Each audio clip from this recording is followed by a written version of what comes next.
My PhD was in organic farming systems. My name is Chad Hutchinson. I'm the Director of Research for TriEst Ag GROUP. I oversee product development research on chloropicrin in bare ground systems. I'm Noah Rosenzweig, plant pathologist. I'm an assistant professor at Michigan State University in the Department of Plant, Soils, and Microbial Sciences. Chloropicrin has been around for an awful long time. Researchers were injecting it into soil, and they found that we're in a position now where this product is still being used successfully and safely to control numerous soil-borne diseases and soil-borne pathogens, improve crop yield, improve crop quality to the benefit of society. So it's quite a remarkable change from where it started to where it is today. The first trial that we did, we wanted to look at different rates of chloropicrin and see how that affects soil-borne disease and potato production. What ends up happening a lot of times when you're not able to suppress a disease, you farm the crop and you also farm the disease. And in the end, that disease is going to get the upper hand. Chloropicrin in this system suppresses disease and allows that farmer to farm the crop and not farm the disease and the crop. And unfortunately, potato is really prone to soil-borne diseases. A lot of those varieties get scab and are plagued by these soil-borne diseases, and that reduces the marketability. If you have scab on your potato, you're using it for chips, you got to peel away a lot more of the potato than you would if they were a clean potato. The primary one that causes problems is verticillium wilt.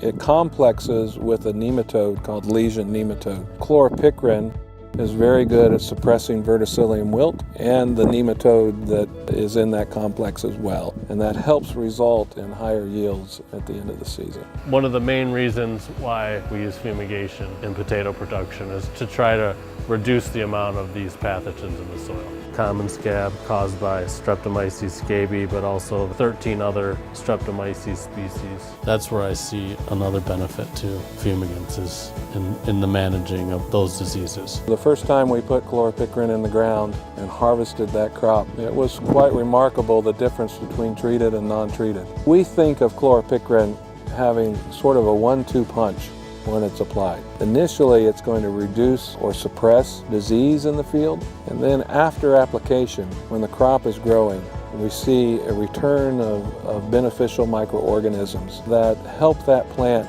resist disease throughout the season. Suppression of those organisms provides higher yields and better quality. Chloropicrin has a very unique fit in the potato industry. A big push is to focus on soil health. The biological, the physical, and the chemical factors in the soil, components in the soil, all working together to create a healthier crop. I would say the biggest misconception about chloropicrin and its family of products that we market is that when you put chloropicrin in the soil that it's going to sterilize that soil, and that's far from the truth. It's more of a selective agent in the soil, suppressing disease and allowing beneficial microorganisms to come back in that soil and help that crop grow. Well, by the time you plant your crop, there's nothing left in the ground, no residue left on the crop whatsoever.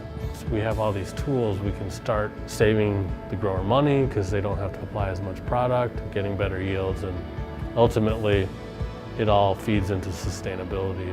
More people in the world and less land to farm with. How can we grow everything, all our crops more efficiently than we have? Because we need to grow more as the population increases.